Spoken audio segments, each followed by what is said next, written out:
Oke, baik. Selamat pagi teman-teman semuanya. Assalamualaikum warahmatullahi wabarakatuh.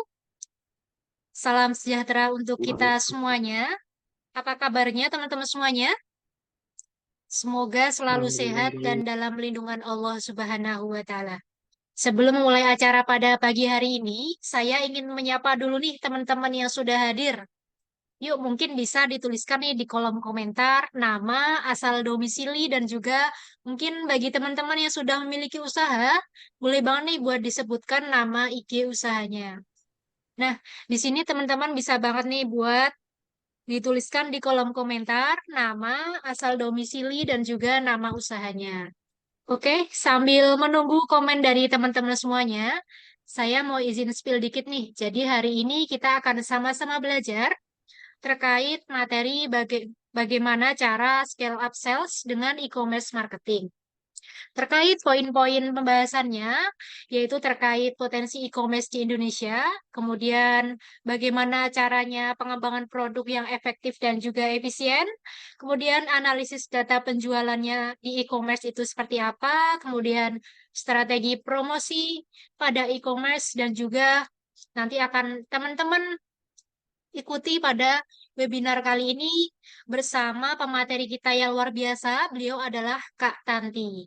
Oke, sudah ada yang komen nih di kolom komentar dari Kak Jeffrey di Medan. Selamat pagi Kak Jeffrey. Dari Sambal Baby Cumi dan Teri. Oke Kak, mungkin bisa dituliskan nih Instagram usahanya bagi teman-teman yang sudah hadir. Oke, selanjutnya ada Kak Hanania dari Hanania_Cokokate. Oke, ini aja ada juga nih Instagram usahanya. Mungkin dari teman-teman bisa saling follow nih. Siapa tahu ke depannya bisa saling berkolaborasi. Ada juga dari Kak Muhammad dari Univ Islam Kalimantan dari Banjarbaru. Oke, selamat pagi Kak. Ada lagi dari Kak Lutfan dari Jombang, Jawa Timur. Wah, jauh-jauh nih dari teman-teman semuanya. Terima kasih banyak teman-teman semuanya sudah hadir pada kesempatan pagi hari ini. Terima kasih juga atas antusiasnya mengikuti acara webinar UMKM Series Waroeng Academy, di mana Waroeng Academy ini adalah CSR dari PT Waroeng Stick Indonesia sebagai bentuk kepedulian kami terhadap UMKM di Indonesia untuk tumbuh dan juga berkembang bersama. Selain kegiatan online seperti ini, Waroeng Academy juga sering mengadakan workshop, diskusi bisnis, dan juga sharing bisnis yang diadakan secara offline di kota-kota di Indonesia. Nah, buat teman-teman yang ingin mengikuti event-event selanjutnya, bisa banget nih buat pantengin terus Instagram Waroeng Academy biar nggak ketinggalan info selanjutnya. Oke, senang sekali saya Diani Islamiati berkesempatan memandu acara webinar UMKM Series dengan tema Scale Up Sales dengan E-commerce Marketing. Namun sebelumnya, saya akan bacakan terlebih dahulu susunan acara pada pagi hari ini. Yang pertama yaitu pembukaan, yang kedua nanti ada sesi penyampaian materi, yang ketiga ada sesi Q&A. Nah, di sesi Q&A ini teman-teman bisa siapkan pertanyaan terbaiknya. Yang keempat nanti ada closing statement dari pemateri, dan yang kelima nanti ada sesi foto bersama, dan yang keenam ada sesi penutup. Agar teman-teman tetap fokus untuk absensi, nanti akan di-share di kolom chat Zoom di akhir acara sebagai syarat untuk mendapatkan e-sertifikat. Sebelum kita memulai acara pada pagi hari ini, saya ingin memberikan informasi nih sedikit kabar gembira buat teman-teman. Nanti akan ada 3 e-voucher makan dari Wareng Stick and Shake. Buat teman-teman yang beruntung, caranya gimana? Caranya mudah banget nih. Teman-teman bisa capture aja kegiatan pada pagi hari ini, kemudian review materi hari ini, kemudian bisa upload di Instagram story teman-teman, dan tag Wareng Academy dan juga Instagram pemateri yang akan kita informasikan di grup peserta. Nanti akan ada 3 orang terpilih yang akan mendapatkan e-voucher dari Waroeng Stick and Shake. Nah, oleh karena itu bisa banget nih buat disiapin terlebih dahulu catatannya. Melangkah ke acara yang pertama yaitu pembukaan. mari kita buka acara pada pagi hari ini dengan bacaan basmalah bersama-sama. Bismillahirrohmanirrohim. Melangkah ke acara yang kita tunggu-tunggu, yaitu penyampaian materi. Namun sebelumnya saya ingin memperkenalkan terlebih dahulu pemateri kita pada pagi hari ini. Beliau adalah Kak Tanti. Beliau adalah seorang digital marketing practitioner yang sudah berpengalaman di bidang e-commerce khususnya. Baik teman-teman, tanpa berlama-lama lagi, mari kita sapa dulu nih pemateri kita pada pagi hari ini. Selamat pagi Kak Tanti. Halo pagi semua. Selamat pagi Kak. Gimana kabarnya Ya, Kak hari ini? Alhamdulillah baik. Alhamdulillah. Sudah siap Kak untuk menyampaikan materi pada pagi hari ini untuk teman-teman UMKM? Oke, sudah? Oke, terima kasih banyak Kak atas kehadirannya hari ini. Oke teman-teman semuanya, karena dari pemateri sudah siap untuk memberikan materi pada pagi hari ini, mari kita sambut pemateri kita hari ini kepada Kak Tanti. Kami persilahkan untuk menyampaikan materi.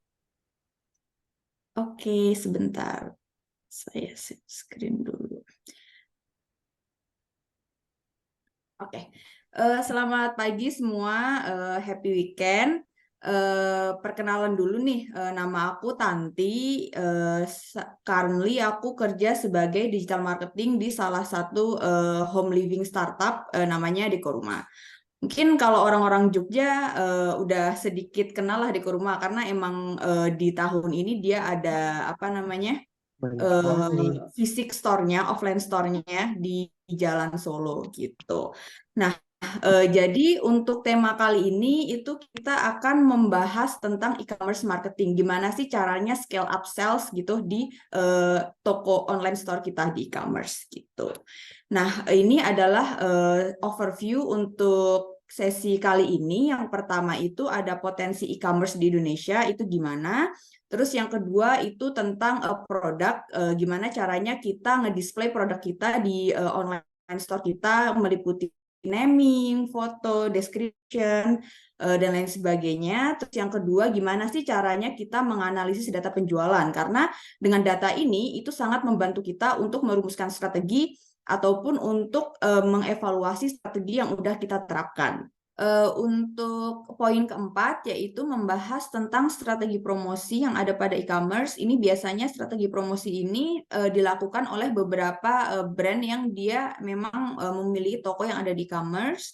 Terus selanjutnya itu ada paid ads pada e-commerce. Nah, selain kita bikin promosi, kita juga belajar gimana sih caranya supaya produk kita itu menjangkau lebih banyak audiens. Dan selain itu, traffic-traffic yang masuk di store kita itu adalah traffic yang berkualitas. Nah, sih caranya kita menghandle bad review atau positive review gitu. Oke, yang untuk pertama dulu kita poin pertama yaitu terkait dengan potensi e-commerce yang ada di Indonesia.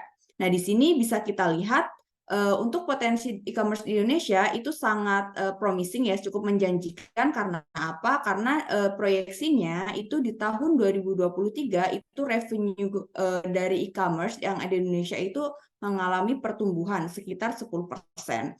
Nah, e-commerce sebenarnya titik balik apa namanya penetrasi user yang terbesar di e-commerce ini adalah ketika pandemi.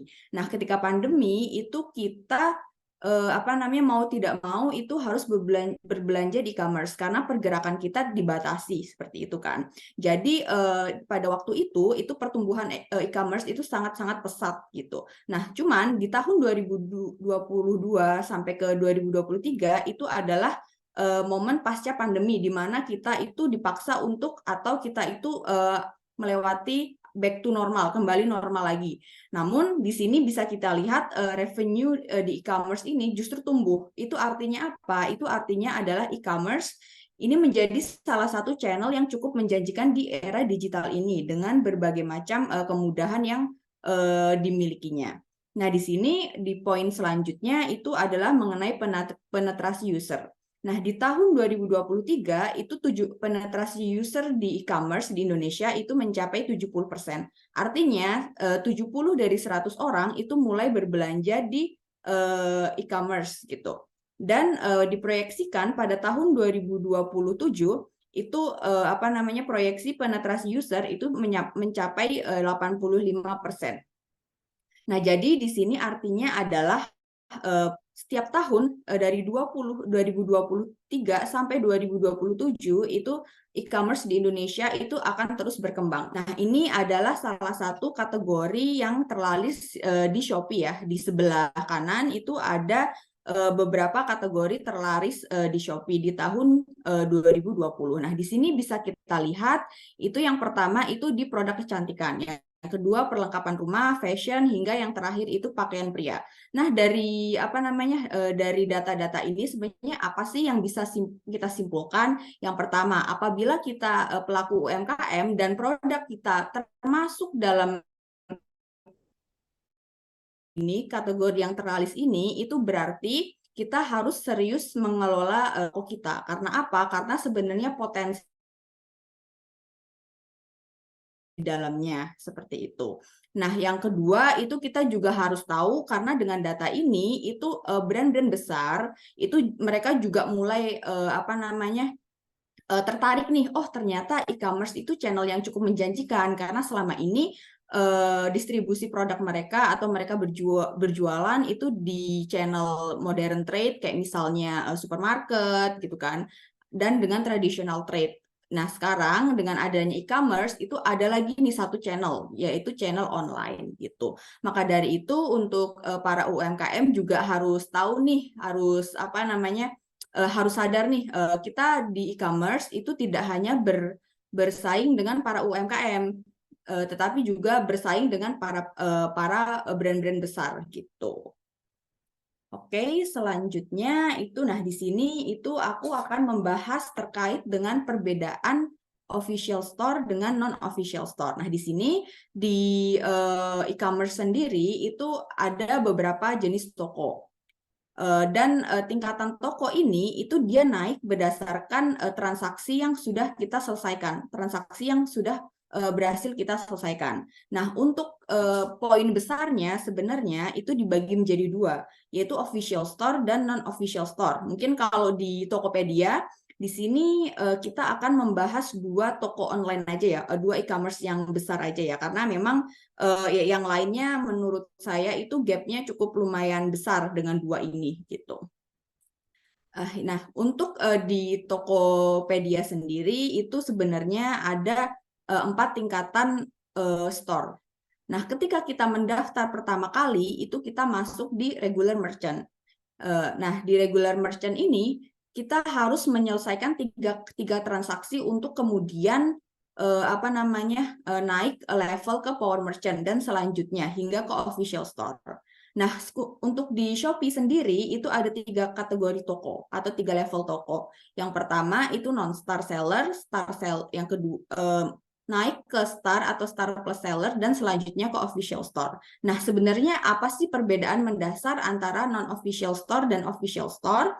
Nah, yang pertama itu sebenarnya dari registrasi itu untuk official store kita harus menyiapkan beberapa dokumen kelengkapan seperti kayak SIUP, surat izin usaha, dan lain sebagainya.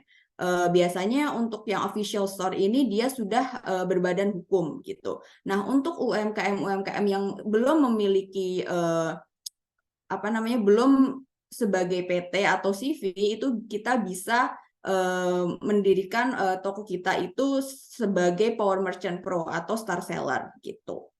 Nah, selanjutnya untuk perbedaan mendasar lainnya itu yang pertama untuk official store itu ada tagging, yaitu tagging pasti ready. Relationship manager ini adalah orang Tokopedia yang in charge untuk membantu nge-scale up toko kita. Nanti melalui relationship manager mereka akan menawarkan berbagai macam package, kayak misalnya package campaign besar yang mereka akan laksanakan seperti itu. Terus yang selanjutnya itu perbedaannya yaitu mengenai Facebook Sipas. Nah, Facebook Sipas ini adalah salah satu iklan kolaborasi antara Facebook dengan e-commerce. Yang tujuannya itu adalah untuk nge-scale up si bottom funnel-nya apa namanya toko kita, sehingga order yang kita terima itu akan jauh lebih banyak apabila kita tahu nih caranya mengoptimisasi si Facebook Sipas ini, seperti itu. Terus kalau untuk si Shopee sendiri itu perbedaan selanjutnya itu adalah auto complete shop. Nah, untuk auto complete shop ini secara dasarnya, secara gamblangnya itu adalah ketika kita menulis nama suatu brand, terus nanti ada salah satu toko yang ada di paling atas. Nah, itu namanya auto complete shop. Seperti itu.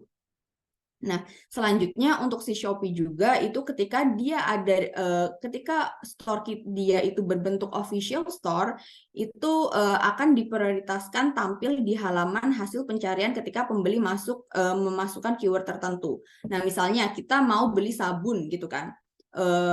Sabun apa misalnya gift atau apa gitu. Nah, ketika kita mengetikkan keyword sabun mandi. Nah, toko kita official store nih, jadi kesempatan untuk tampil di bagian paling atas itu lebih besar daripada non-official store, seperti itu. Oke, selanjutnya, nah untuk potensi e-commerce di Indonesia udah, langsung kita masuk ke sesi produk. Nah, untuk produk sendiri itu untuk yang pertama akan membahas mengenai product development. Nah, kita sebagai kaum UMKM apabila kita bingung nih apa sih produk yang mau kita jual di e-commerce gitu, apa sih sebenarnya yang laku, apa sih yang enggak.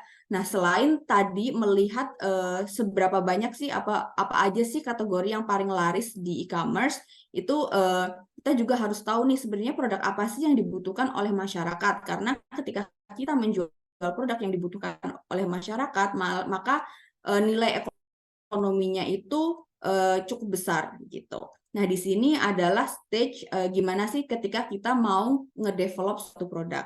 Yang pertama yaitu idea stage, yaitu kita generating idea, kayak mencari tahu needs and wants, problemnya itu apa. Nah, setelah itu masuklah ke idea validation. Kita udah tahu nih, oh kita kayaknya mau launch produk ini deh. Kita harus ngevalidate produk tersebut. Nah, apakah produk tersebut benar-benar dibutuhkan atau tidak? Atau apakah produk tersebut ada marketnya atau tidak? Seperti itu.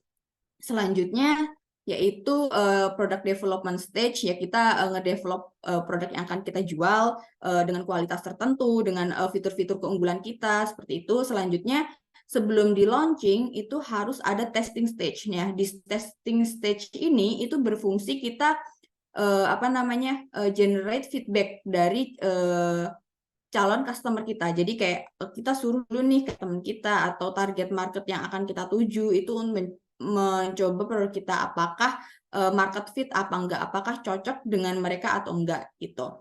Nah, setelah kita dapat feedback, sebenarnya kita bisa redevelop lagi nih, balik ke stage selanjutnya. Nah, setelah dirasa produk itu, oh produknya kayaknya udah sempurna nih gitu, baru kita melaunching produk kita. Oke, nah pada product development atau ketika kita akan menjual suatu produk, itu kita juga harus menentukan apakah sih unique selling point produk kita atau biasa disingkat dengan USP. Nah, unique selling point ini itu adalah titik pembeda produk kita dengan produk kompetitor sebagai alasan mengapa sih kamu atau target customer kita itu harus memilih produk kita. Kenapa sih produk kita itu adalah pilihan yang tepat gitu. Nah, selain itu USP itu juga bisa digunakan sebagai dasar marketing campaign. Nah, ketika kita akan create atau running marketing campaign, itu kita bisa nge-highlight nih si USP kita, karena USP ini adalah uniknya kan, unik produk kita gitu. Terus apa sih jadinya kalau produk kita itu tuh nggak memiliki USP? Ya udah, jadi produk kita nggak ada identitas unik. Produk yang kita jual itu tidak memiliki identitas unik, dan salah satu cara untuk nge-convert customer supaya jadi sales itu cuman perang harga. Jadi ya harga terbaik aja gitu.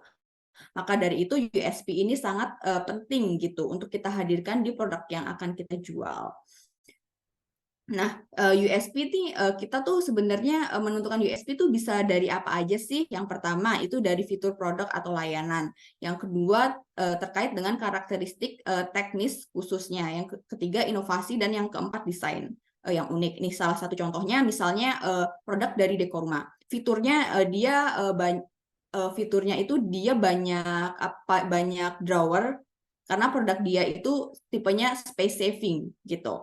Terus inovasinya apa sih? Inovasinya itu dia itu multifungsi. Dia memiliki beberapa fungsi, misalnya kayak lemari, terus nanti lacinya banyak gitu, atau misalnya lemari dapur tapi juga ada mejanya seperti itu. Terus selanjutnya desainnya unik. Nah, desain kita itu apa namanya? Dia alirannya itu produk-produk minimalis. Jadi ya ada identitasnya lah. Kalau misalnya kalian kalau misalnya mau beli furnitur yang minimalis tuh di mana sih? Oh, di toko ini gitu. Oke, selanjutnya selain product development, selanjutnya itu adalah gimana sih caranya kita menentukan harga terbaik produk kita ketika akan berjualan di e-commerce. Nah, sebelum kita menentukan harga, ketika di product development stage, kita tuh harus tahu nih sebenarnya kita tuh mau ngebidik target pasar tuh yang mana gitu. Siapa sih yang akan membeli produk kita? Apakah middle upper, apakah middle lower. Nah, dari situ kita bisa apa namanya observasi dulu nih di Shopee, di marketplace-nya, di Shopee entah di Tokopedia. Untuk apa namanya target market middle lower atau middle misalnya, itu sebenarnya range harganya tuh di angka berapa gitu. Jadi kita tahu nih bahwa harga produk kita itu cukup kompetitif ketika kita memasarkan produk kita di e-commerce. Terus selanjutnya selain itu kita juga harus tahu nih sebenarnya biaya-biaya apa sih yang harus kita keluarkan ketika kita berjualan di e-commerce. Nah, di sini aku menyebutkan 3. Yang pertama itu biaya admin atau commission fee. Itu adalah biaya operasional yang dibayarkan ke platform. Nah, biasanya biaya admin ini berdasarkan kategori produk dan level toko. Jadi, ketika kita berjualan berbagai macam kategori, itu biaya adminnya itu beda gitu. Terus yang selanjutnya itu kita tahu kan kalau misalnya belanja di e-commerce itu kayak gratis ongkir apalagi kalau apa namanya musim payday gitu kan. Ada gratis ongkir gitu kan. Nah, ternyata si gratis ongkir ini itu sebagian cost-nya itu dibebankan oleh seller juga. Makanya kita juga harus mempersiapkan biaya untuk ini gitu. Nah, untuk percentage-nya itu sebenarnya setiap level toko itu beda, cuman kalau untuk saat ini itu di 4%, gitu. 4% dari harga jual produk kita. Terus yang selanjutnya, nah kita juga harus mengemas nih produk kita, kan. Jadi kita harus mengeluarkan biaya kemasan juga. Ini sebenarnya kecil, tapi harus kita hitung juga untuk biaya kemasan ini. Nah, untuk strategi penerapan harga itu aku hanya menyebutkan satu di sini, yaitu berdasarkan cost based pricing. Itu yaitu biaya berdasarkan produksi. Nah, di sini komponennya adalah HPP, harga pokok produksi, itu meliputi raw material apa aja yang kita gunakan dan cost-costnya berapa. Ya, selanjutnya margin yang kita kehendaki, dan selanjutnya adalah biaya variabel. Nah, biaya variabel ini bisa menyangkut biaya yang di atas tadi yang sudah aku sebutkan. Nah, ini untuk simulasinya. Nah, misalkan nih, kita mau jualan baju gitu kan, kategori fashion. Nah, di sini kita lihat dulu nih, kategori fashion itu sebenarnya biaya adminnya berapa. Nah, di sini udah dilihat 4,7%. Nah, yang di atas ini itu adalah harga jual kita, harga pokok produksi HPP-nya, plus margin yang udah kita kehendaki, misalnya di 100.000. Nah, kita harus menghitung nih biaya-biaya luarnya tadi, misalnya biaya kemasan itu di 2,5, terus biaya admin 4%, 4,7% dari harga kita yang sebelumnya. Terus habis itu biaya gratis ongkirnya 4%. Jadi harga jual kita di online itu harus di apa namanya di 109.000 seperti itu. Oke, kita harus menghitung biaya-biaya ini supaya margin kita nggak kegerus juga gitu. Karena kalau misalnya kita nggak hitung, terus tiba-tiba marginnya kita tipis, kita nggak hitung, cuman apa namanya habis buat biaya admin gitu, kok marginnya dikit banget jadinya, atau malah kok malah nggak margin jadinya gitu. Oke, kita masuk ke slide selanjutnya. Nah, sudah tentang product development udah. Nah, sekarang kita mulai masuk ke e-commerce-nya. Yang pertama, step pertama apa sih yang harus kita persiapkan ketika kita mau running online store kita di e-commerce selain tadi selain mendaftarkan toko kita gitu kan. Yang pertama itu yaitu proses upload produk. Nah, ketika proses upload produk, kita harus menyiapkan foto, nama produk, dan deskripsi. Nah, yang pertama yang mau kita bahas adalah terkait dengan foto produk. Nah, untuk foto produk ini itu komponennya mungkin bisa inspirasi slide pertama. Slide pertama adalah slide terpenting nih karena ya ketika customer mencari produk kita yang tampil itu slide pertama. Makanya slide pertama itu harus menarik customer dan membuat customer itu curious untuk nge-slide selanjutnya atau untuk mencari tahu nih produk kita gitu.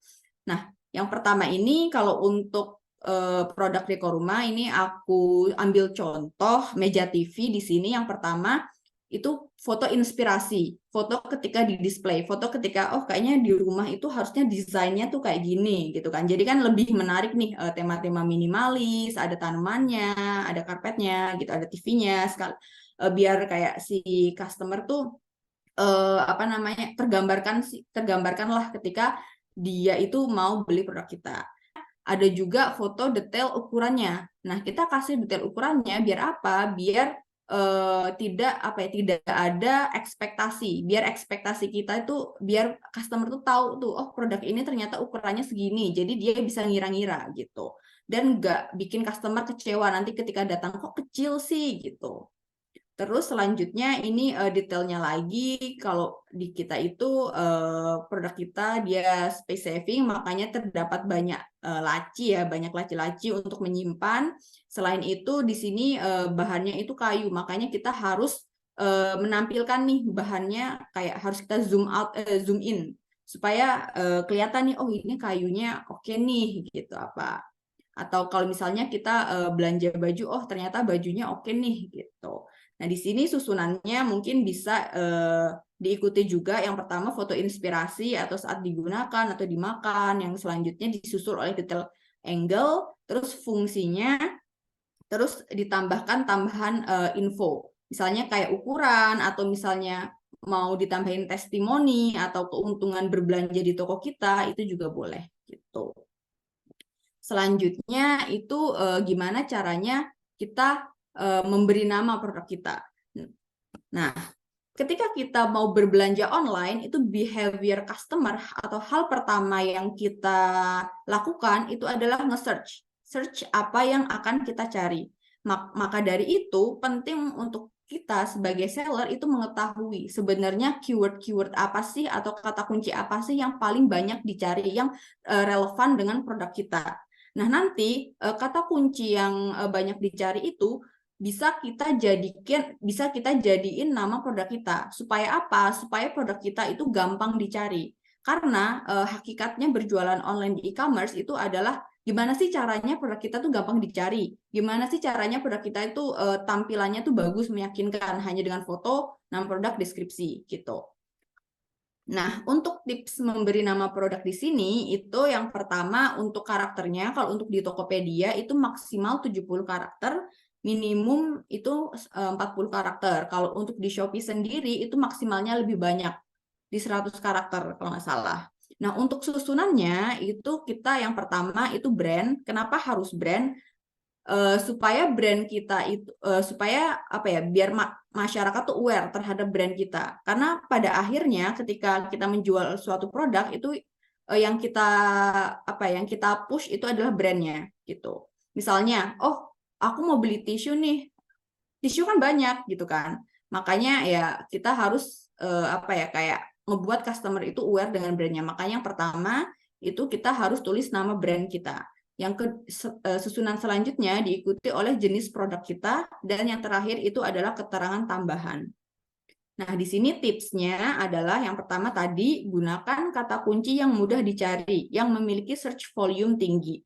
Nah, sebenarnya untuk melihat apakah keyword tersebut memiliki search volume, itu stepnya cukup panjang karena kita harus masuk ke menu top ads, menu ads. Nah, ketika kita mau mengiklankan ads kita, itu kan ada detail keyword-keyword yang search volume-nya tinggi. Nah, kita bisa comot tuh dari situ.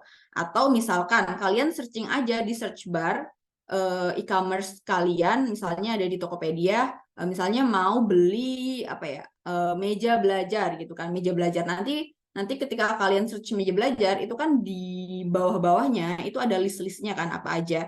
Nah, itu adalah keyword-keyword yang apa namanya, top keyword lah di seminggu terakhir. Makanya kalian bisa menggunakan yang ada di situ gitu. Jangan kalian namain produk kalian tuh yang susah gitu. Nanti gimana caranya customer itu mau menemukan produk kalian gitu. Terus yang selanjutnya itu masukkan produk ke kategori yang tepat. Nah, ini harus di notes banget karena apa? Karena nanti bisa berpengaruh ketika kalian mengiklankan dan berpengaruh pada si biaya admin tadi. Karena kan tadi biaya admin itu berdasarkan kategori. Dan ketika kita mengiklankan itu berdasarkan kategori juga. Dan algo di e-commerce itu ketika kita search produk itu dia akan makan nama produk langsung ke kategori nama produk gitu. Makanya kita harus memasukkan ke kategori yang tepat. Takutnya kalau misalnya kita memasukkan ke kategori yang sama, udah mah commission fee kita gede, nggak sesuai gitu kan. Terus nanti ketika si customer search, produk kita nggak keluar gitu. Atau malah nanti kena ban sama si e-commerce-nya karena tidak sesuai. Nah, terus yang selanjutnya itu kita hanya boleh melampirkan satu brand atau satu merek gitu. Tidak boleh melampirkan brand atau merek kompetitor. Misalnya, Kak, aku cuma ini nih, cuman reseller dari kosmetik Wardah misalnya. Itu gimana ya namingnya gitu. Boleh kok kalian apa namanya cantumin Wardah gitu. Cuman kayak kalian jangan habis Wardah terus ini free gitu, itu nggak boleh, itu pelanggaran gitu. Nah, ini misalnya contohnya di Watson. Nah, Watson dia kan menjual produk Wardah UV Shield gitu, sunscreen kan. Nah, dia bisa nih mencantumkan Wardah gitu. Nah, mungkin kita bahas dulu ya contoh-contoh namingnya yang di sini dari Paseo yang paling kiri itu brandnya Paseo, terus jenis produknya baby tissue, bayi soft gitu. Terus habis itu keterangan tambahannya itu 130 sheet kali 3 pack. Jadi dia menjual bundling 3 gitu. Jadi dari nama produk ini, nama produknya saja itu customer sudah tahu nih, oh dia baby tissue 130 sheet. Oh, ternyata ketika beli ini dengan harga 53 itu dapat 3 pack gitu. Jangan sampai kita jualan 3 pack tapi kita nggak nulis nih 3 packnya. Jadi customer kok mahal banget tisu 53.000 gitu kan. Itu jangan sampai. Terus habis itu oke, kita lanjut lagi. Habis nama produk itu adalah sebentar deskripsi produk. Nah, ketika si customer udah tertarik dengan foto produk kita, kemudian dia apa namanya membaca nama produk kita, nah mereka akan lari untuk membaca ke produk deskripsi ini. Cuman waktu yang dibutuhkan si customer untuk membaca deskripsi produk ini sangat singkat. Makanya kita sebagai seller itu harus pintar-pintar juga nih gimana sih caranya merumuskan deskripsi produk yang mampu nge-convert customer dan ketika dia baca skimming itu informasinya jelas gitu. Nah, ini untuk susunannya kita bisa mencantumkan spesifikasi atau fitur, terus habis itu keunggulan produk kita apa, terus kelengkapan produk, garansi produk, warna produk atau informasi tambahan.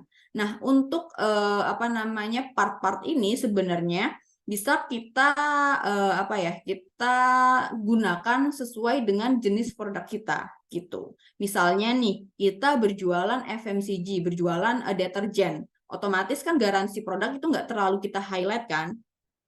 Nah, terus yang contoh selanjutnya itu ketika kita berjualan elektronik. Nah, garansi produk itu harus kita highlight banget nih gitu. Makanya di sini di tipsnya itu kita harus menuliskan deskripsi produk secara singkat, jelas, dan lengkap.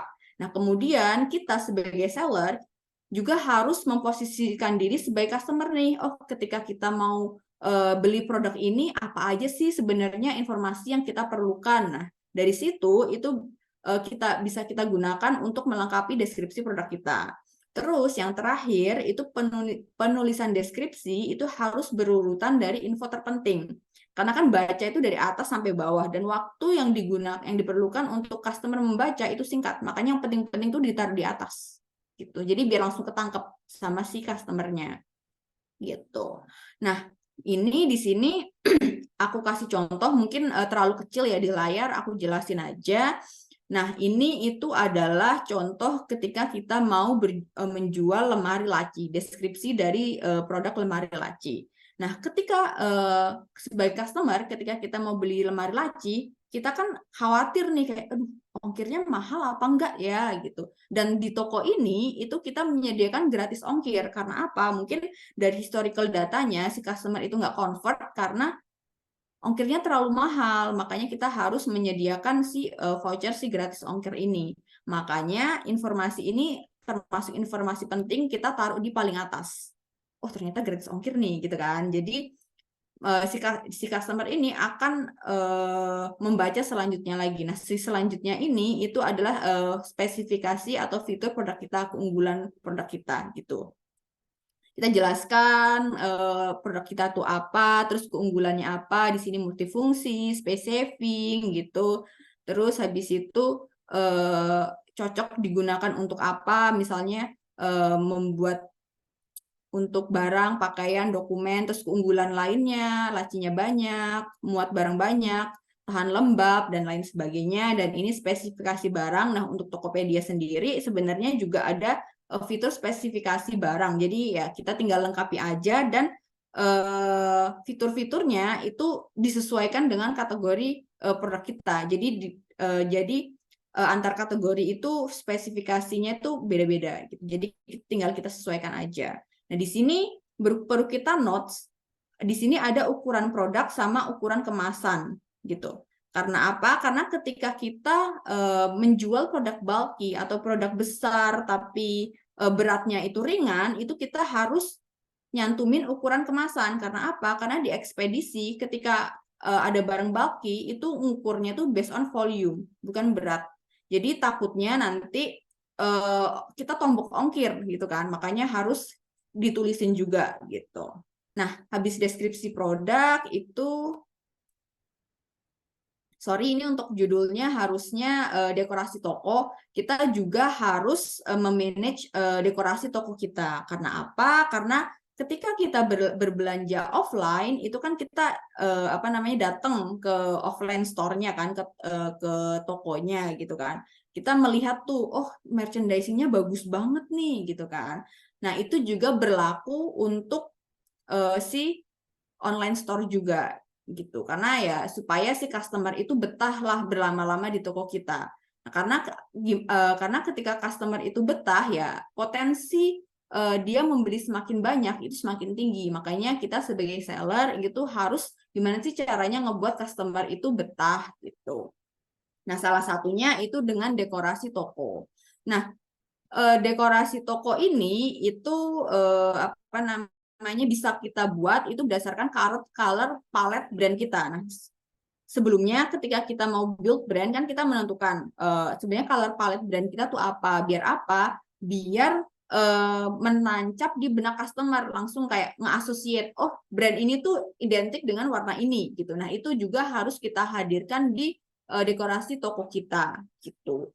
Dan selain itu ketika customer datang pertama kali ke toko kita, yang mereka lihat itu adalah di halaman ini, dekorasi halaman depan ini. Makanya ya harus kita maintain nih si halaman dekorasi ini gitu.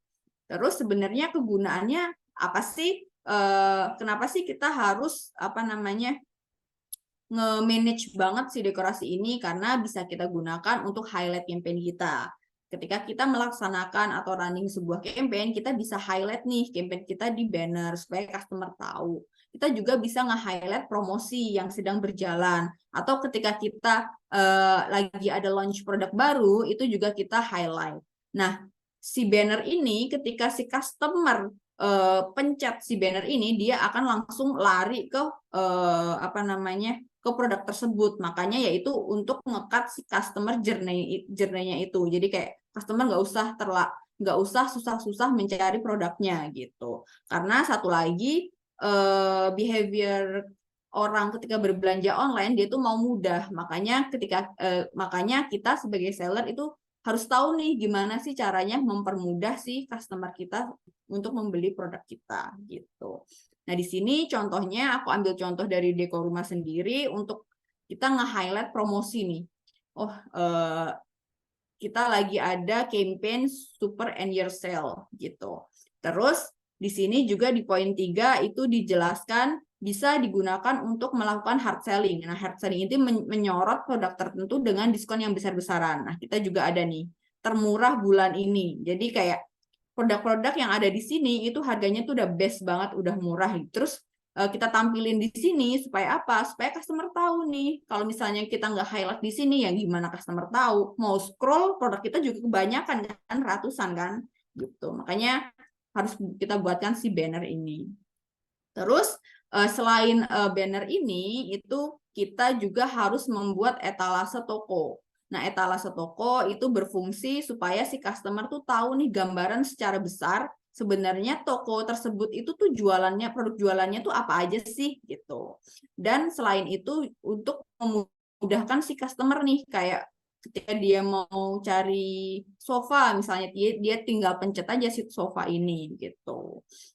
Terus habis itu misalnya dia mau rak buku, ya udah rak buku. Terus ketika kita lagi ada promo juga, kita juga bisa nge-highlight nih di etalase ini untuk memisahkan produk promo dan produk non promo gitu. Dan strateginya ketika kita ngebuat etalase baru dan kita mau nge-push etalase tersebut, itu kita bisa tempatkan di paling atas atau di posisi yang strategis. Selain tadi, itu ini yang terakhir, yang terakhir dari poin produk itu yaitu gimana caranya kita mengelola stok produk kita.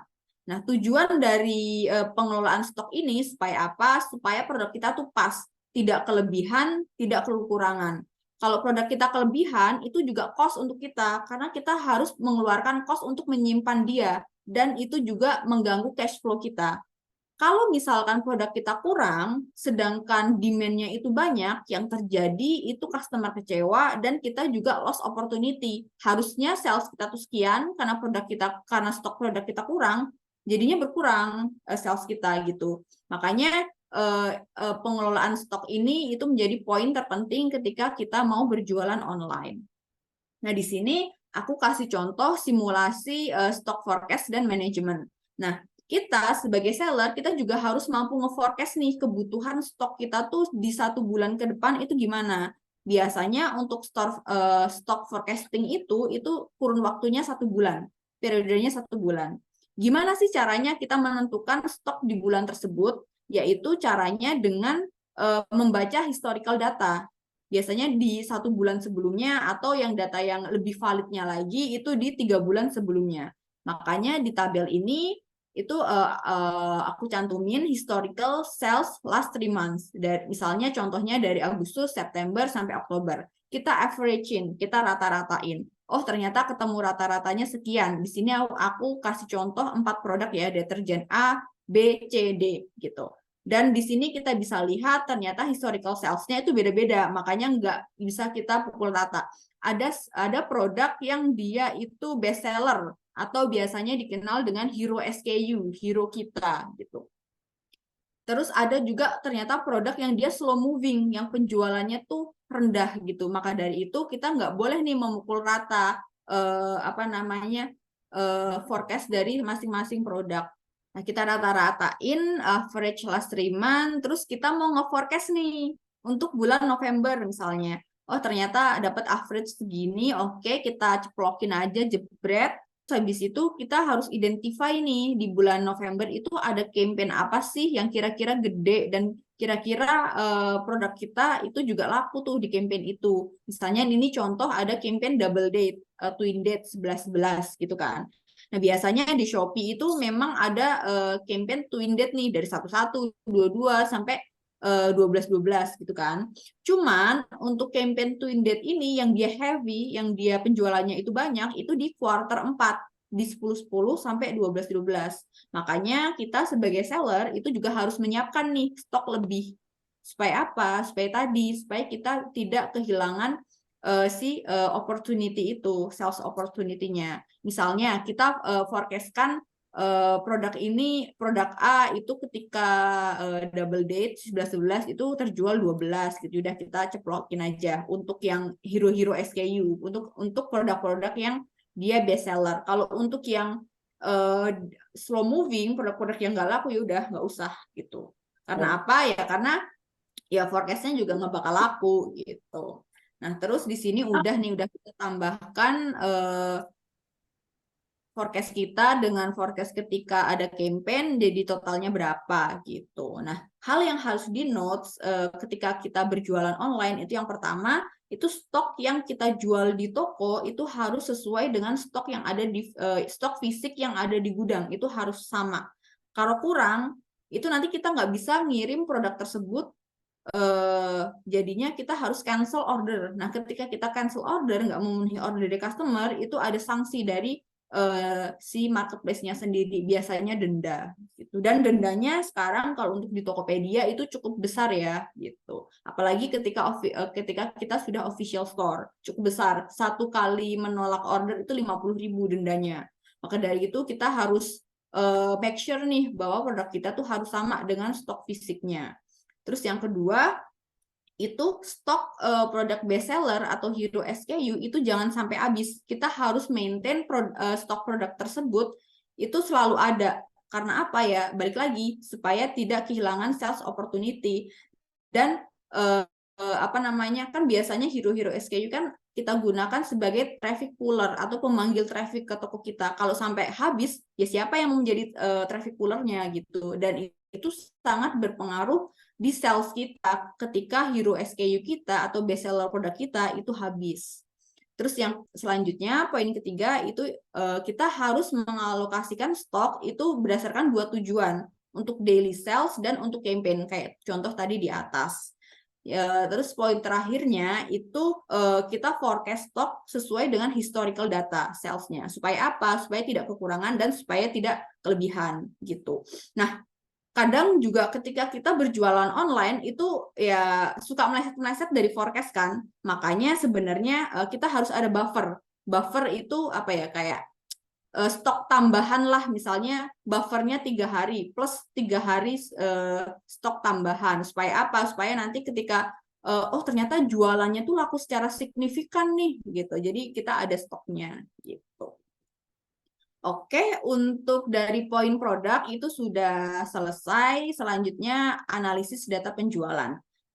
Nah, untuk analisis data penjualan ini di e-commerce itu kita harus tahu nih, kita berjualan online itu sebenarnya matriks-matriks apa aja sih yang harus kita ketahuin gitu supaya kita bisa baca nih datanya gitu. Yang pertama itu traffic, mungkin untuk deskripsinya bisa dibaca di sampingnya aja. Terus yang selanjutnya itu add to cart, order, conversion rate. Nah, conversion rate ini itu adalah jumlah yang beli dibagi dengan jumlah per pengunjung gitu. Terus selanjutnya average basket size itu rata-rata konsumen yang berbelanja di toko kita. Gunanya untuk apa? Gunanya ya kita sebagai seller itu gimana caranya harus membuat average basket size ini tinggi gitu. Atau ketika kita ingin membuat voucher, kita bisa benchmark dari si IBS ini. Karena apa? Karena ya si IBS ini kan menggambarkan rata-rata kemampuan customer untuk membeli produk kita. Nah, ketika kita bikin voucher kan itu ada minimum ordernya. Kita harus tahu tuh minimum order yang customer mampu beli itu berapa gitu. Jangan sampai ketinggian atau jangan sampai kerendahan gitu. Ketika kita create voucher, itu minimum purchase-nya itu harus sedikit tinggi dari IBS kita. Karena apa? Karena untuk nge-carry out supaya si IBS itu tuh lebih tinggi. Karena kan kita udah menyediakan diskon. Masa kita cuman diskon cuma-cuma aja, cuman keluar-keluar duit. Makanya harus ada tujuan dari dibuatnya si voucher tersebut gitu. Terus selanjutnya sales. Sales itu pendapatan toko kita. Nah, di sini ada rumusnya. Kalau kita mencari traffic, itu kita bisa dari order dibagi dengan conversion rate. Atau ketika kita mau mencari ABS, itu kita bisa cari dengan rumus sales in value ya, in value dibagi dengan order in quantity gitu. Misalnya jualan kita 100 juta, ordernya itu ada di 100 order. Makanya untuk ABS-nya sendiri itu ada di 1 juta gitu. Oke, next-nya. Nah, ini contoh analisis data yang ada di dashboard Seller Center. Ini salah satu contoh yang ada di toko ya. Aku buat sendiri misalnya. Nah, biasanya kita sebagai seller itu kita harus familiar nih dengan data-data kayak gini. Biasanya di dashboard itu kita disuguhkan dengan data kayak gini. Kita harus tahu nih arti-artinya tuh apa gitu. Potensi penjualannya, penjualan kita, produk dilihat itu adalah traffic. Terus habisnya konversi, itu tadi conversion rate, terus pesanan itu adalah order. Nah, dari sini itu kita bisa tahu nih, oh ini ada naik 14%, ada naik 10%. Nah, kita juga harus bisa mengartikan si data-data ini gitu. Terus di sini juga ada sales per day-nya. Nah, di sini ada grafiknya juga. Itu kita juga bisa menganalisis nih grafik ini. Oh, ternyata di periode 1 sampai tanggal 9 itu dia jualannya bagus nih gitu. Oh, ternyata jualannya kok mulai sepi di tanggal berapa ini? Di tanggal 16 sampai 24 ya. Terus 25 sampai akhir bulan kok rame ya. Ini sebenarnya ada apa sih gitu? Ada tren apa sih gitu kan? Kita harus tahu juga. Oh, ternyata kalau di Tokopedia misalnya di akhir bulan itu ada namanya campaign WIB, Waktu Indonesia Belanja. Makanya secara dan store kita itu salah satu store yang terdampak nih dari campaign ini, makanya penjualannya bagus. Atau juga oh tanggal 25 kan orang gajian gitu kan, 25 sampai akhir bulan kan orang gajian, maka otomatis ya orang tersebut akan spend uangnya dia lebih dari hari-hari ketika tanggal-tanggal tua nih. Nah, kita sebagai seller harus tahu tuh hal-hal tersebut gitu. Nah, gitu. Terus habis itu kalau untuk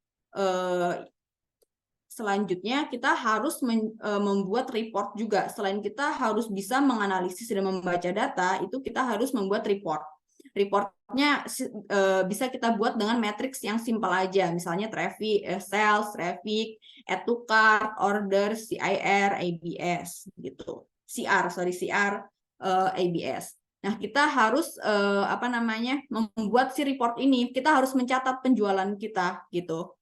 Karena apa? Karena data ini bisa kita gunakan untuk nge-forecast di tahun depan atau bisa kita gunakan untuk mengidentifikasi kayak oh ini strateginya berhasil nih gitu. Oh ternyata strategi ini kurang nih. Oh ternyata di bulan ini tuh tantangannya tuh kayak gini. Karena bisa kita lihat di sini dari segi sales itu kan nggak selamanya naik terus atau turun terus atau stagnan di situ tuh enggak kan. Ada periode naik, turun gitu misalnya kayak di Januari oke lah lumayan, Februari rada sedikit turun karena apa? Karena di Januari itu ada tahun baru, biasanya ada campaign nih tahun baru, furnitur baru atau barang baru, biasanya seperti itu kan. Terus di Maret, April, oh ini ternyata Ramadan dan Lebaran nih. Biasanya di Ramadan dan Lebaran itu orang-orang pada belanja, pada heavy tuh, mereka pada belanja. Makanya kita juga harus siap-siap. Oh Mei kok turun banget ya? Kenapa ya? Oh ternyata abis Lebaran dan Ramadan tuh biasanya trennya turun. Makanya kita juga harus siap-siap nih. Ini juga bisa siap-siap dari segi stok juga gitu. Terus misalnya kita harus mencatat add to cart kita, CR kita juga kita supaya bisa kita tahu nih. Oh kok sales kita kok seret banget, padahal traffic naik, add to cart naik. Oh ternyata barang-barang kita nyangkut nih di add to cart. Kita harus nge-flash out si add to cart tersebut. Jadi sales salah satunya apa? Kita bisa create voucher. Atau ya misalnya kita bisa kasih hadiah atau apa gitu. Terus oh ternyata kita ngikuti campaign ini, traffic naik, CR naik, sales naik. Oh ternyata berarti campaign ini nih bagus nih, oke nih, next bisa kita ikutin lagi gitu. Oke, untuk analisis datanya sudah, terus kita selanjutnya itu ke bagian strategi promosi yang ada pada e-commerce.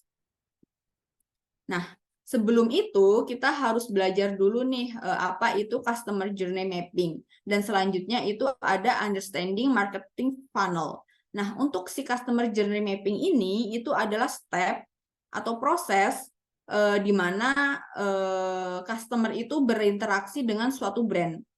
Jadi kita sebagai seller itu harus tahu tuh tentang si customer journey ini supaya apa? Supaya membantu seller untuk mendapatkan pemahaman lebih baik tentang si customer dan juga membantu seller untuk mengidentifikasi nih titik-titik kelemahan dari si journey itu tuh apa. Nah, di sini ketika si customer itu mau membeli suatu barang dan mau menggunakan barang tersebut, itu ada banyak step yang mereka laluin gitu. Yang pertama mereka merasa butuh dulu nih, oh kayaknya aku harus beli barang ini nih gitu. Ketika dia butuh, udah yakin mau ngebeli, mereka nge-research, select sampai buy. Nah, di sini itu tuh poin penting bagi kita sebagai seller untuk nge-manage-nya gitu. Supaya apa? Supaya kita bisa mendapatkan buyer baru, supaya kita dapat order. Misalnya research biasanya customer kan kalau di online kan baca review, baca deskripsi, harga, foto produk. Nah, kita harus maintain dari situ. Kita harus membenerin dulu tuh dari situ. Gitu. Terus habis itu ketika si customer udah beli, jebret, udah beli, mereka menerima tuh barang itu receive, use, maintain, habis itu recommend gitu. Nah, dari proses ini itu kita juga harus menyediakan service yang bagus supaya apa? Supaya ketika si barang itu sampai dan sesuai dengan pelayanan kita, mereka akan kembali beli produk kita gitu. Nah, si customer journey ini juga bisa kita gunakan untuk mengoptimalkan titik-titik yang disukai nih sama si customer gitu. Misalnya, oh ternyata si customer ini dia itu seneng main Instagram dan dia kebanyakan tahu produk baru itu dari iklan Instagram gitu. Makanya kita harus mengoptimalkan iklan tersebut gitu. Terus yang poin 1 terkait kesulitan, oh kayaknya sih kok produk kita nggak ini ya, nggak laku, kenapa ya gitu kan. Oh ternyata deskripsinya ini nih, deskripsinya kurang nih, atau step-step yang mereka alami ketika mau membeli produk kita tuh terlalu panjang, makanya harus kita cut. Nah, itu salah satu kegunaannya gitu. Terus yang selanjutnya marketing funnel sebenarnya secara step-step itu sama ya. Yang pertama itu di awareness, interest, consideration, purchase sampai advocacy itu sama. Bedanya apa sih dengan customer journey? Nah, si marketing funnel ini itu dia visualisasinya seperti corong. Dari atas ke bawah, semakin ke bawah semakin sempit. Nah, ini menunjukkan bahwa orang yang terlibat dalam setiap tahapan marketing itu berkurang. Kita harus tahu dari traffic sampai dengan order itu pasti beda datanya. Misalnya kayak gini nih tadi. Trafficnya itu 57.000, sedangkan ordernya cuma 1.000. Nah, berarti kan ini kan salah satu gambaran dari si marketing funnel. Berarti kan ada pengurangan tuh di setiap tahapannya. Gitu, kita harus sadar. Selain itu, fungsinya untuk apa sih? Untuk ngevaluasi strategi kita. Misalnya kita mau endorse gitu kan, mau berkolaborasi dengan KOL tertentu. Dia awareness-nya bagus, reach-nya bagus, cuman kok funnel ke bawah kok nggak ada yang purchase. Berarti kan ya kurang optimal lah, kurang bagus lah si KOL itu. Bisa kita ganti lagi ke KOL yang lainnya gitu. Jadi sebenarnya ya semua tujuan marketing kembali lagi ya untuk nge-convert si customer itu. Karena buat apa kayak awareness gede-gedean tapi nggak ada sales gitu. Oke, selanjutnya kita menuju bagian ke campaign. Nah, di sini untuk campaign yang ada di e-commerce sendiri itu aku bagi menjadi 2. Itu yang pertama yaitu platform atau external campaign, terus selanjutnya itu internal campaign. Nah, untuk external campaign itu adalah campaign yang dibikin oleh marketplace tersebut. Dan nanti si marketplace tersebut itu akan menawarkan ke UMKM atau ke brand-brand atau ke seller-seller ketika mau nggak mereka join gitu. Makanya tadi di pembahasan di paling awal itu di poin perbedaan antara official store dan non-official store itu ada dukungan relationship manager untuk official store gitu kan. Nah, si relationship manager ini salah satu gunanya itu adalah untuk mendistribusikan atau untuk memasarkan campaign yang udah di-create si marketplace ini, si external campaign ini gitu supaya diikuti oleh si seller. Nah, biasanya si campaign ini itu dia berbayar dan ada package-package tertentu. Atau misalnya ya bisa jadi ya karena brand kita contribution sales-nya cukup besar di e-commerce tersebut, mereka ngasih nih rebate atau diskon cuma-cuma ke barang kita. Cuman itu untuk case brand yang udah gede gitu. Nah, contohnya apa aja sih untuk external campaign ini? Misalnya kalau di Indonesia itu, kalau di Tokopedia, kalau di Tokopedia itu ada WIB. Biasanya iklannya cukup masif banget ya di TV, di YouTube dan lain-lain. Itu campaign dia. Terus habis itu kalau ada juga campaign 11-11, 12-12, kayak kalau si Shopee itu dia menang di 11-11 sama di Twin Dead lah, di 11, 12-12, 22 gitu-gitu ya. Terus habis itu ada juga internal campaign. Untuk internal campaign ini adalah campaign yang dilaksanakan oleh internal brand atau seller di online store. Nah, dapat diikuti oleh semua seller. Karena apa? Mereka create sendiri. Ini itu adalah kreativitas dari si seller tersebut. Karena apa? Karena kita sebagai seller itu kita juga harus ya banyak activity di e-commerce supaya apa? Supaya satu si customer itu selalu ke-engage. Yang kedua dia tuh nggak bosen gitu. Kalau kita diemin toko kita plain kayak gitu aja ya customer ya gampang untuk lari ke kompetitor lain. Makanya kita juga harus ada campaign-campaign yang harus kita laksanakan gitu. Nah, untuk campaign yang internal ini ya karena kita buat sendiri ya expense-nya ya kita sendiri, kita nggak mengeluarkan fresh money untuk kita bayarkan ke marketplace tersebut. Kalau si external campaign ini kan kita harus mengeluarkan fresh money kan supaya kita membeli si package tersebut. Kalau internal ya cost campaign kita sendiri aja di internal kita gitu.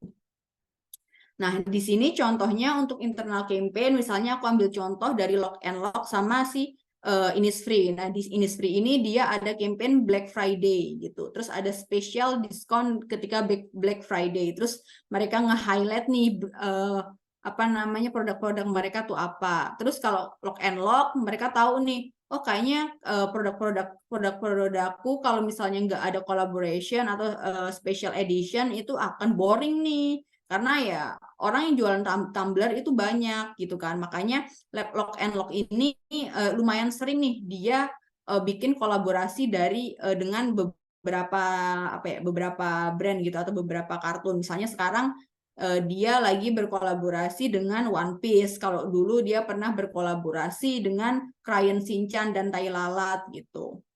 Ini ya cukup lumayan gede ya gitu.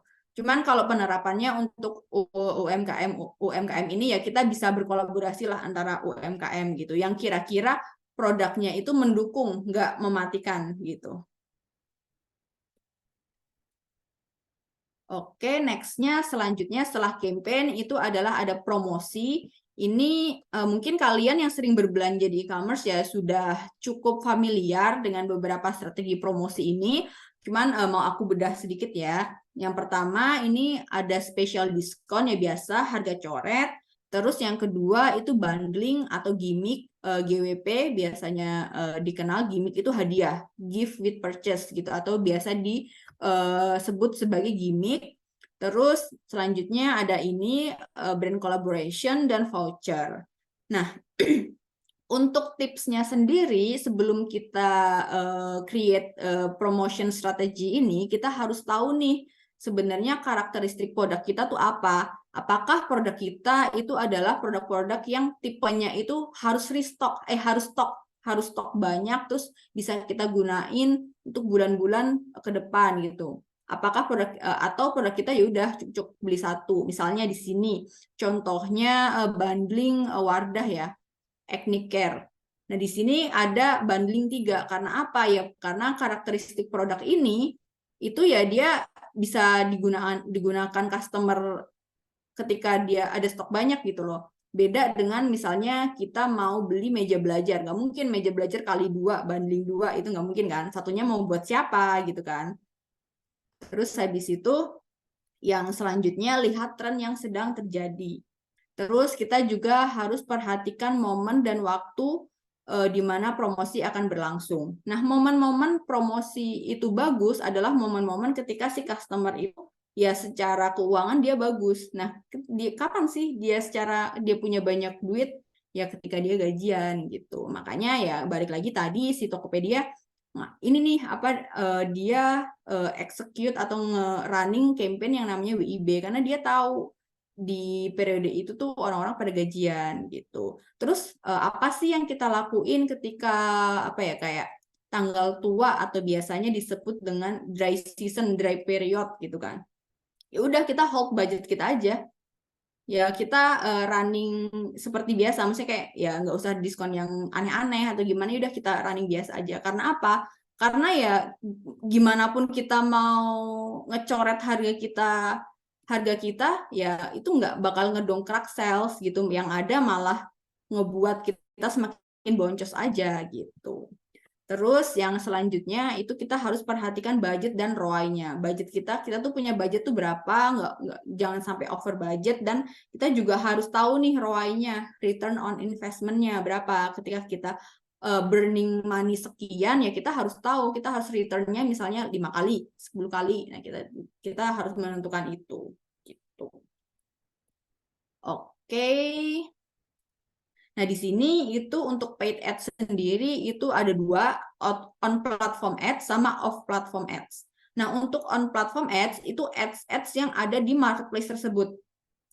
Misalnya kayak Shopee ads, Top ads, Lazada ads, Blicklan, terus jadi ads gitu yang jadi ads gitu. Nah, di sini itu dia mainnya itu ada di top funnel. Top funnel itu funnel paling atas gitu. Nah, terus traffic yang audiens yang kita jangkau atau orang yang kita jangkau itu orang-orang yang ada di ekosistem marketplace tersebut.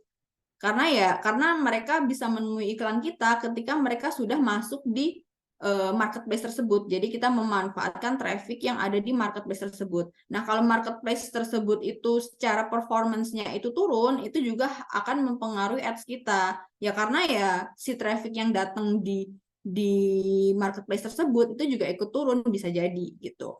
Nah, untuk off platform ads ini contohnya Facebook Sipas itu dia itu mainnya tuh di bottom funnel, di funnel bawah.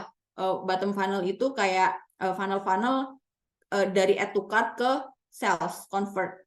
Gunanya itu adalah untuk nge-convert si customer tersebut. Nah, di sini selain itu kita juga bisa kayak ngejangkau atau nge-reach customer-customer yang belum tahu nih produk kita gitu. Dan kita bisa nge-influence orang-orang yang udah add to cart sama udah view produk kita gitu. Makanya dia mainnya di bottom funnel gitu. Nah, di sini kalau tadi si on platform ads itu dia memanfaatkan traffic yang ada di e-commerce tersebut, untuk si Facebook Sipas ini kita mau ngebawa traffic sendiri nih. Karena si placement dari Facebook Sipas itu di Instagram, di Facebook gitu-gitu kan. Jadi kita ngebawa traffic dari luar e-commerce untuk datang ke toko kita secara mandiri gitu. Oke, next-nya ini untuk pengenalannya. Nah, di sini itu ada matrix yang harus kita ketahui ketika kita running ads. Yang pertama itu ya ad spending, pengeluaran yang kita keluarkan, terus impression, berapa banyak sih iklan kita tampil, terus ads GMV itu adalah sales yang generate by si ads tersebut. Terus klik ya berapa banyak orang yang klik produk kita ketika produk kita tampil. Terus di sini ada CPM, CPC, CTR, ROAS, CIR. CPM cost per miles. Nah, ini rumusnya ada di samping. Ad spending dibagi impression dikali 1000. Terus CPC spending bagi klik, click through rate itu klik bagi impression. Nah, click through rate ini untuk mengukur apakah kreatif yang kita gunakan itu cukup menarik si customer apa enggak. Apakah banner-banner atau produk kita yang kita gunakan itu cukup menarik apa enggak gitu. Terus habis itu ada ROAS, return on ad spending ya. Di sini untuk mengukur keefektivitasan si iklan kita. Rumusnya ads GMV dibagi ad spending. Terus untuk yang paling bawah itu CIR. Sebenarnya CIR itu kebalikan dari ROAS. Jadi ketika kita mau mengukur efektivitas iklan kita, itu kita bisa menggunakan salah satunya aja antara ROAS dan CIR gitu. Nah, ROAS ini semakin gede itu semakin bagus. CIR itu dalam bentuk percentage itu semakin kecil itu semakin bagus gitu. Jadi bisa kalian gunakan salah satunya aja. Oke, nextnya sebenarnya kalau kita bahas satu-satu untuk iklan e-commerce itu sangat banyak. Cuman di sini aku kasih contoh Tokopedia aja, Tokopedia Ads. Karena apa? Satu, jenis iklannya itu paling banyak, paling lengkap. Terus yang kedua itu sebenarnya algo dan cara setting dari marketplace ads ini itu mirip gitu. Dia biasanya keyword based, terus habis itu ya optimasinya itu biasanya berdasarkan klik atau berdasarkan CPM gitu. Nah, di sini jenisnya itu ada 4, iklan kata kunci, iklan rekomendasi, iklan toko, sama iklan Tokopedia Display Network. Ini TDN atau Tokopedia Display Network itu iklan yang ya dia banner, berdasarkan banner. Nah, yang lain itu kan lebih ke nge-push produk kita kan gitu. Nah, untuk kata kunci sama rekomendasi itu gimana sih tampilnya tuh yang di mana sih, yang kayak mana sih gitu kan.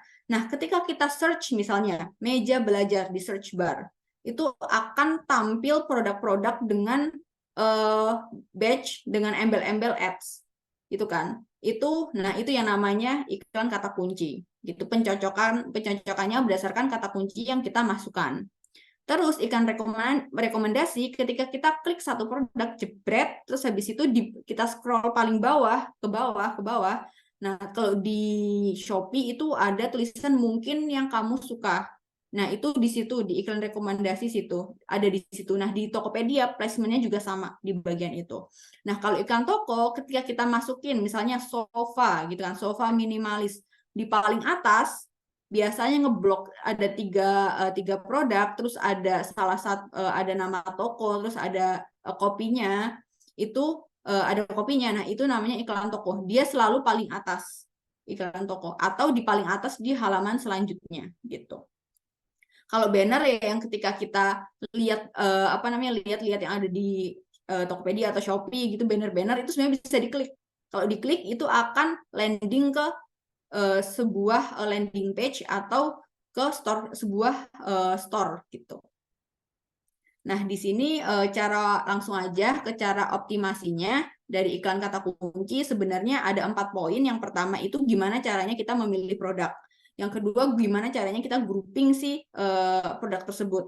Terus gimana caranya kita memakai atau mencari kata kunci yang relevan dan gimana caranya kita mengatur biaya dari iklan kita. Poinnya 4 itu. Yang pertama, ketika kita memilih suatu produk, kita harus pilih tuh produk dengan ulasan terbanyak atau best seller atau memiliki diskon besar. Karena apa? Karena produk yang memiliki ulasan terbanyak itu ya lebih meyakinkan si customer gitu.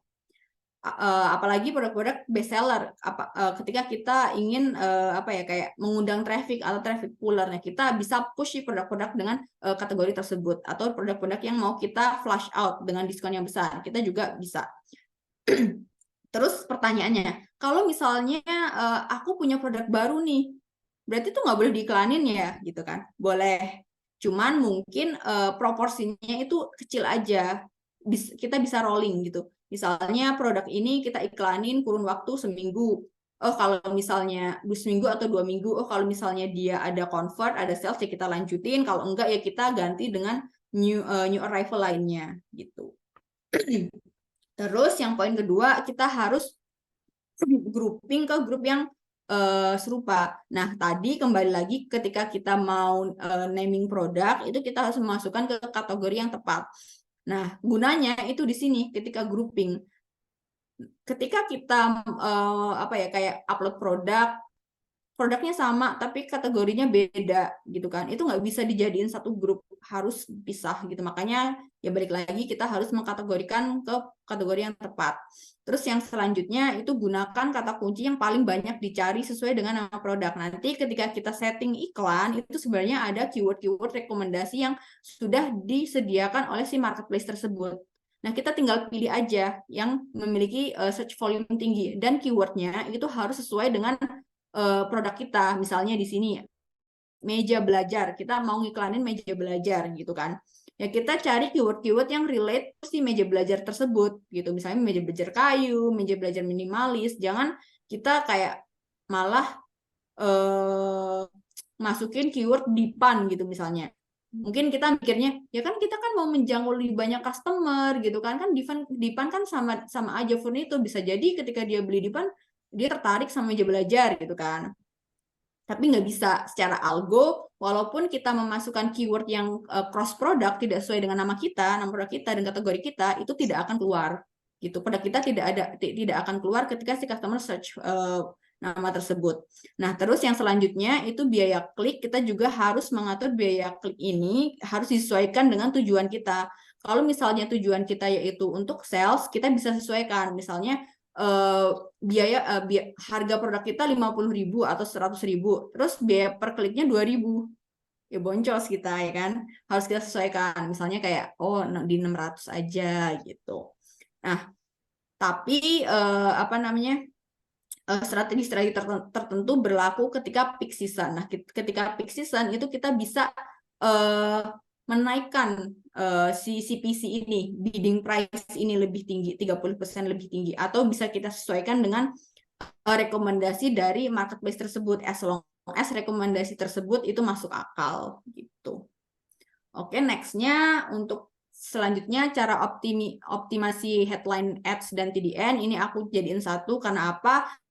Karena ada copywritingnya sedikit gitu, dan untuk biaya yang kita keluarkan itu berdasarkan tampilan. Nah, di sini itu tadi berdasarkan klik. Ketika si orang itu klik produk ini, jebret ngeklik, nah si seller itu dibebankan ads dan TDN, headline ads ini iklan toko, itu berdasarkan tampil per 1.000 tampil gitu. Jadi ketika orang lihat doang nggak ngeklik, nah itu udah apa ya, si seller itu udah harus bayar gitu. Nah, untuk optimasinya sendiri itu kita harus membuat copywriting yang lebih menarik. Nah, copywriting itu ada dua, ada hard selling atau soft selling. Kalau hard selling ya kita bisa gunakan kata-kata diskon, hemat, eksklusif, gratis gitu. Contohnya yang di Dekor Rumah ini. Terus yang untuk soft selling ya kita bisa gunakan kata-kata yang inspiratif, seperti misalnya hilangkan bekas jerawat dalam 1 minggu, atau kayak Xiaomi ini, kayak produk Xiaomi pasti ori gitu. Terus habis itu untuk optimasinya CPM itu sebenarnya sama ya, cara mainnya sama tadi optimasi CPC gitu, kita sesuaikan saja. Seperti itu. Oke, selanjutnya yaitu terkait dengan Facebook Sipas. Untuk Facebook Sipas sendiri itu pengertiannya adalah fitur kolaborasi dari Facebook yang membantu seller dalam menjalankan advertising dengan tujuan meningkatkan penjualan produk. Nah, di sini gambarannya kita punya toko nih di e-commerce. Habis itu kita activate si Facebook Sipas ini. Jadi kita bisa ngiklan di Facebook, di Instagram. Habis itu ketika si customer itu ngeliat, bagus nih kayaknya produk nih. Dia klik jebret, langsung dia landing ke halaman produk yang ada di toko kita. Gitu cara mainnya. Dan mungkin kalau untuk Facebook Sipas ini dia apa namanya lebih rumit sedikit ya daripada si iklan marketplace tadi gitu, makanya harus deep dive sih. Cuman kali ini aku bahas secara garis besarnya aja ya gitu. Nah, untuk syarat iklan Facebook Sipas sendiri, di sini tidak semua seller bisa menggunakannya gitu. Kalau di Tokopedia dia harus official store, kalau di Shopee dia harus udah star seller dan official store. Nah, terus ini syarat-syarat selanjutnya kita harus punya akun business manager, nanti kita create aja. Terus untuk minimum produk atau SKU-nya itu berbeda ya. Kalau Tokopedia 20, Shopee 10, terus ya selanjutnya tidak menjual barang berbahaya, terus ada ketentuan resolusi fotonya gitu. Nah, keuntungannya apa sih kalau kita menggunakan Facebook Sipas ini? Satu, kita bisa optimasi lower funnel. Lower funnel tuh tadi nge-convert dari add to cart ke sales. Terus yang kedua, kita bisa lacak data konversi, karena ketika kita menggunakan Facebook Ads aja yang kita lariin untuk si e-commerce kita nggak bisa nih ngelihat berapa sih orang yang udah beli ketika dia ngiklanin, itu nggak bisa. Terus kita juga bisa nge-nargetin audiens yang pernah berinteraksi dengan produk kita gitu. Jadi kayak kita bisa nargetin orang-orang yang udah pernah view produk dan add to cart selama Windows-nya itu 30 hari sampai 180 hari gitu. Terus habis itu, nah biasanya kan orang kalau untuk apa? Nah biasanya orang kan kalau udah add to cart produk, itu berarti dia udah tertarik kan. Kita sebagai seller itu tugasnya adalah nge-persuade mereka supaya mereka beli gitu. Terus selanjutnya langsung diarahkan ke halaman produk ketika si customer itu ngeklik si produknya. Untuk struktur campaign di sini ada main campaign sama support campaign. Untuk main campaign sendiri itu apa ya, campaign utama kita biasanya budgetnya itu lebih tinggi, terus habis itu di otak-atiknya itu tuh lebih jarang. Karena apa? Sebenarnya untuk Facebook Sipas ini campaign-nya tuh sifatnya tuh harus stabil. Kalau misalnya kita sering ngedit atau ke apa, dia harus kembali lagi ke learning. Jadi kayak Facebook ini ada salah satu phase itu namanya learning phase. Apa ya, periode di mana si customer itu nge-identify dulu nih, si Facebook itu kayak nge-identify dulu nih, ini iklan mau gue targetin kemana nih supaya secara performance-nya bagus gitu. Nah, ketika kita melakukan perubahan-perubahan terhadap campaign kita, itu si Facebook itu jadi bingung nih, jadi harus learning lagi, learning lagi. Makanya di main campaign ini kita usahakan nggak boleh ngotak-atik. Nah, untuk strukturnya itu ada ya campaign tersebut, itu kita bisa setting objektifnya apa sama budgetnya apa. Objektifnya misalnya sales, budgetnya berapa per hari gitu. Untuk adset-nya, adset ini biasanya kita mengatur kayak misalnya tandaki gitu. Terus conversion event-nya juga bisa kita tentukan juga gitu. Apakah kita menargetkan orang-orang yang mau membeli kita atau cuman tertarik untuk add to cart gitu, itu bisa. Terus yang terakhir itu di ads itu menyusun kreatifnya, format, caption, terus detailnya gitu.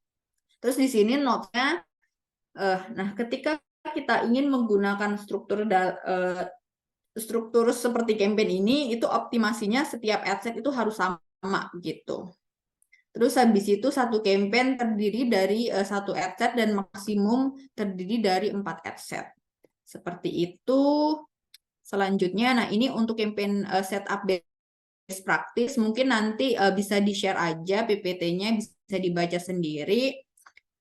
Ini apa ya, best practice ini apa ya, settingan terbaik lah ketika kita mau si ads kita itu performance-nya itu bagus. Makanya disarankan untuk menggunakan si best practice ini gitu. Terus habis itu selanjutnya mengelola reputasi toko. Terakhir ini tentang review ya. Nah, review ini sangat penting karena review ini mempengaruhi keputusan pembelian. Dan berdasarkan data, itu 91% customer itu membaca review ketika dia membeli. Dan 80% customer itu mempercayai review. Maka dari itu penting untuk kita sebagai seller untuk memanage si rating dan review si barang yang kita jual. Terus gimana caranya kalau misalnya barang kita belum ada review, kita bisa bujuk si pelanggan untuk menuliskan review dengan cara membeli mereka voucher atau ya special discount gitu. Terus nah di sini macam-macam review itu ada 3, ada positive review, negative review, sama unfair negative review. Nah, dampaknya apa sih kalau untuk si positive review sendiri? Itu dia mampu menarik customer baru. Yang kedua, meningkatkan sales. Terus yang ketiga, itu meningkatkan kredibilitas brand. Sedangkan untuk negative review sama unfair negative review, itu dia dapat merusak reputasi toko. Terus yang kedua, toko tersebut atau seller tersebut itu bisa berkemungkinan kehilangan si existing customer. Terus yang selanjutnya itu dia juga bisa kehilangan si potensial customer. Jadi customer mau beli itu nggak jadi karena reviewnya jelek, nggak jadi deh gitu. Nah di sini cara kelolanya untuk negative reviews tersendiri, misalnya nih ini contohnya kayak oh ternyata ada orang nih namanya Iwan, dia baru pertama kali beli, ternyata barang yang dikirim itu cacat, dia beli baju tapi jahitannya jelek, terus dia kayak kecewa banget, dia kasih bintang 1. Nah caranya itu kita harus respon singkat dan jelas. Kenapa harus cepat? Karena di review itu ada keterangan kapan si customer itu nulis review, kapan kita membalasnya.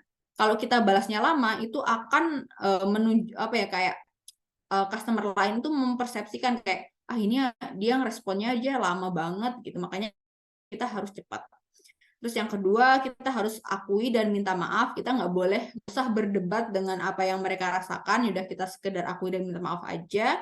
Terus selanjutnya itu kita harus menunjukkan rasa empati dan peduli. Kita tanya kenapa, ada apa gitu. Terus kita harus memberikan solusi sesuai dengan prosedurnya yang ada gitu. Terus kita juga bisa ubah ulasan negatif menjadi testimonial. Dan poin terakhir, berikan promo atau diskon bila diperlukan aja. Ini catatan khusus ya, bila diperlukan aja. Kalau enggak ya udah nggak usah. Nah, di sini contohnya untuk si Mawar Official Store ini dia bilang kayak, oh maaf ya Kak, terus habis itu kita berusaha untuk menghadirkan pelayan yang terbaik. Nah, dia menunjukkan rasa peduli nih terkait dengan kendala yang terjadi, yaitu barang rusak, itu dibantu ya solusinya. Nah, dia mengarahkan nih, silahkan Kakak hubungi customer service kita ya yang ada di fitur chat. Kita harus mengarahkan si customer itu ke fitur chat supaya apa? Supaya menghindari perdebatan yang ada di reviewnya itu. Nggak mungkin kan kita berdebat di situ gitu kan. Makanya harus kita arahkan ke fitur chat. Nah, kalau misalnya dia ngechat, yaudah kita ladenin. Kalau misalnya dia enggak, ya udah gimana lagi gitu. Cuman ya yang kita lakukan adalah berusaha untuk meminimize atau apa memberikan solusi terhadap si negatif review ini. Nah, selain negatif review, kita juga harus mengelola positif review karena tadi dampaknya juga cukup bagus ya untuk positif review ini. Nah, di sini contohnya si Iwan ini juga dia ternyata bagus nih barangnya dari segi barang, packingnya, terus fungsi barang juga bagus gitu. Kita juga harus membalas nih si positif review ini. Caranya yaitu kita bisa mengucapkan terima kasih, terus memberi apresiasi mereka, terus sudah beli balasan yang singkat dan relevan aja, nggak usah bertele-tele gitu. Ini contohnya dia mengucapkan terima kasih, terus habis itu dia juga bilang terima kasih karena telah memilih store kita sebagai kebutuhan untuk memenuhi kebutuhan home living kakak dan keluarga. Terus senang karena bisa memberikan produk terbaik. Terus habis itu boleh dibantu ya untuk apa namanya, kita berharap bahwa si Kak Iwan ini bisa datang lagi untuk membeli produk kita gitu. Oke, untuk sesi materi hari ini sudah cukup sekian. Terima kasih sudah mendengarkan. Sekarang masuk ke sesi Q&A ya. Baik, terima Oke, kasih silakan Kak. banyak. Baik, terima kasih Hmm. banyak Kak Tanti untuk materinya yang sangat insightful dan sangat rinci. Selanjutnya kita akan berikan kesempatan nih Kak untuk teman-teman UMKM yang ingin bertanya. Pada teman-teman yang ingin bertanya mungkin bisa raise hand terlebih dahulu atau mungkin yang masih malu-malu nih bisa dituliskan di kolom chat seperti itu. Baik, ini Oke, ada oh ya Kak, pertanyaan Kak. ya. Untuk Ada pertanyaan mau dibatasin sampai berapa ya Kak? mungkin kita tiga dulu ya Kak. Gimana? Oke, sip, sip. Baik, Boleh, boleh, boleh. baik. Izin saya bacakan Kak. Ini dari Boleh. Silakan. Kak Nadia Rahma. Izin Hmm. bertanya Kak, cara mengatasi review negatif tentang produk padahal di deskripsi produk sudah dijelaskan detail. Jadi poinnya di customer yang kurang literasi itu seperti apa Kak? Oke. Sebenarnya ini masuk ke kategori unfair negative review ya. Sebentar. Nah, ini unfair negative review ini terjadi bukan karena kesalahan di kita, karena apa namanya, ekspektasi customer atau ya ekspektasi customer tidak bertemu aja gitu. Atau ya mungkin kayak case-nya sama, kayak ya dia kurang literasi untuk membaca gitu. Terus apa sih yang harus kita lakukan sebagai seller gitu kan? Sebenarnya sama treatmentnya dengan apa namanya, si kelola negatif review ini, kita harus cepat membalas, terus habis itu ya udah kita minta maaf, dan kita minta maaf aja, nggak usah mengakui kesalahan karena ya kita nggak salah gitu, tapi kita juga jangan menyalahkan gitu. Terus habis itu eh, oke, terus kita arahkan aja kayak maaf Kak, sebelumnya apa namanya, bisa dibantu untuk dibaca lagi terkait detail produknya di kolom deskripsi kita karena sudah kita jelaskan gitu kan. Untuk apabila ada masalah selanjutnya langsung aja silahkan kakak bisa hubungi si customer service kita di fitur kolom chat gitu. Seperti itu sih untuk penyelesaiannya gitu. Balik lagi jadi di mata si customer yang ingin membeli dia juga merasa kayak oh nanti kalau misalnya barangnya ternyata nggak sesuai ekspektasi atau reviewnya jelek gini apa namanya ternyata si sellernya itu cukup peduli kok jadi dia nggak takut untuk membeli produk tersebut. Terus apa yang terjadi dengan si customer yang udah beli udah kadung ngebuat si negatif review itu yaudah kita diemin aja yaudah gitu. Yang penting kita udah mencoba apa ya kayak ngerais si isu ini gitu. Kalau Baik. misalnya mereka pengen return barang atau gimana ya, biasanya kan ketika kita berbelanja online itu kita harus membuat video unboxing kan ketika kita mau nge-return barang. Kalau nggak ada ya udah nggak usah gitu. Jadi kita juga harus tegas nih, nggak cuman harus tegas sebagai seller. Kalau misalnya si customernya nggak sesuai dengan prosedur ya udah mau gimana lagi gitu. Oke, Baik, Kak, sudah terima kasih selanjutnya. banyak Kak atas jawabannya. Mungkin dari Kak Rama, apakah sudah cukup atau mungkin masih ada feedback Kak? Bisa dituliskan di kolom komen. Saya izin lanjut ke pertanyaan selanjutnya Kak dari Kak Yogi Pratama. Apakah sertifikat halal dan BPOM dapat menjadi hal penting dalam produk untuk dapat menarik customer Kak? Mungkin di sisi Oke, e-commerce begitu ya Kak? oke, iya, iya. Silakan Kak. Oke. Oke, untuk dua sertifikat ini mungkin apa ya kayak berpengaruh cukup berpengaruh dalam beberapa kategori barang gitu. Misalnya kalau untuk BPOM saat ini aku juga lagi handle suatu brand namanya Nasho, dia hygiene perfume. Dia juga lagi ngejerin banget nih BPOM-nya. Karena apa? Karena kan dia kan disinfektan spray. Makanya salah satu hal yang membuat customer itu percaya untuk membeli produk kita selain satu, kita harus mengubah toko kita menjadi official store. Yang kedua, kita harus ada sertifikat BPOM dulu gitu kan. Supaya ya biar apa namanya? Masyarakat percaya nih racikannya tuh ya bukan racikan abal-abal gitu ya kan.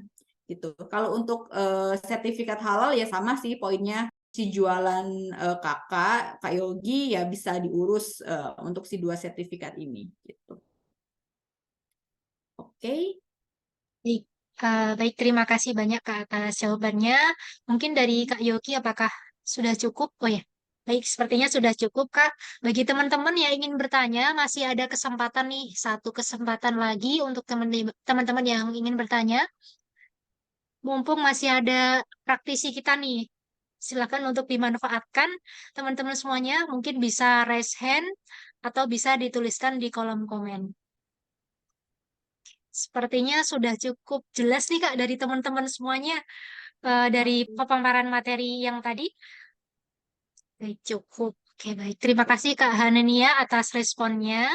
Mungkin kita bisa lanjut ke sesi selanjutnya, yaitu sesi closing statement. Namun sebelumnya saya ingin mengucapkan terima kasih banyak untuk Kak Tanti dan juga teman-teman yang sudah mengaktifkan di sesi diskusi kita pada siang hari ini. Baik, lanjut ke sesi closing statement. Kepada Kak Tanti, kami persilakan untuk memberikan closing statement-nya, Kak. Oke, sebelumnya terima kasih dulu buat semuanya yang udah bersedia hadir dan mendengarkan webinar di sesi kali ini. Dari aku sendiri terkait materi e-commerce itu ya sedikit ringkasannya e-commerce itu sekarang di era digital ini itu adalah salah satu apa ya channel marketing yang cukup menjanjikan ya, cukup promising gitu untuk kita. Dan selain itu, untuk gimana sih caranya kita nge-scale up sales itu nggak cuma dengan burning money aja. Bisa diawali dengan gimana caranya kita nge-develop produk, terus nge-display produk tersebut di apa namanya di store kita, sampai dengan mengelola si review dari produk kita sendiri. Nah, semua itu berperan dalam apa kenaikan sales kita gitu. Selain itu misalnya kalau di sini ada peserta webinar yang mahasiswa gitu selain dari UMKM sebenarnya sekarang ini ada salah satu role job itu yang dia handling e-commerce. Jadi kayak selain kita bisa berjualan sendiri, kita juga bisa menjadi profesional yang ada di e-commerce tersebut. Jadi ya bisa bisa dicobalah apabila kalian tertarik seperti itu. Oke, terima kasih. Sudah, Kak? Oh iya, satu lagi, kalau misalnya kalian mau connect di LinkedIn, bisa ya. Di LinkedIn-nya Wahyu Tantilia, silahkan di connect aja. Seperti itu.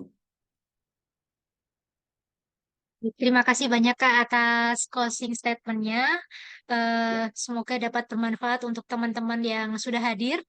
Untuk sesi selanjutnya yaitu sesi foto bersama kepada rekan-rekan UMKM dipersilahkan untuk on cam terlebih dahulu.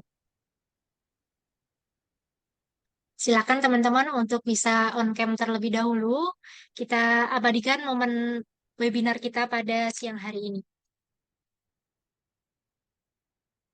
Oke, sedikit menginformasikan untuk e-sertifikat akan dibagikan panitia di grup WhatsApp. Kemudian untuk absensinya akan dibagikan nanti setelah acara ini. Closing. Oke. Silakan teman-teman yang belum on cam bisa on cam terlebih dahulu. Oke, baik. Eh, ini ada 3 slide teman-teman. Mungkin nanti bisa 3 kali take. Oke. 1, 2, 3. Oke. Sebentar. Yang slide kedua. 1, 2, 3. Oke. Ini yang slide ketiga. 1, 2, 3. Baik. Baik, terima kasih banyak teman-teman semuanya yang sudah on cam. Kepada Kak Tanti, terima kasih banyak atas ilmunya yang sudah dibagikan kepada teman-teman UMKM pada siang hari ini. Semoga dapat menjadi berkah untuk Kak Tanti sendiri dan juga usaha dari teman-teman UMKM di sini. Buat teman-teman yang mau tanya-tanya atau mungkin berkonsultasi lebih lanjut nih terkait e-commerce, bisa banget nih ya Kak untuk connect ke LinkedIn ya Kak di akunnya yang ada di kolom komentar. Oke, baik. Terima kasih juga untuk teman-teman UMKM yang sudah hadir pada kesempatan hari ini. Semangat terus untuk belajar. Jangan lupa besok kita masih ada webinar terkait marketplace juga. Jangan lupa ikuti kelas-kelas Warung Akademi selanjutnya. Mohon maaf apabila dalam kami membawakan acara masih banyak kekurangan. Saya Diani Islamiati pamit undur diri. Wassalamualaikum warahmatullahi wabarakatuh. Terima kasih teman-teman. Kak, nanti apabila ingin melanjutkan aktivitasnya, dipersilakan Kak. Terima kasih banyak Kak. Link absensinya sudah admin kirimkan di kolom komen. Teman-teman bisa absen terlebih dahulu.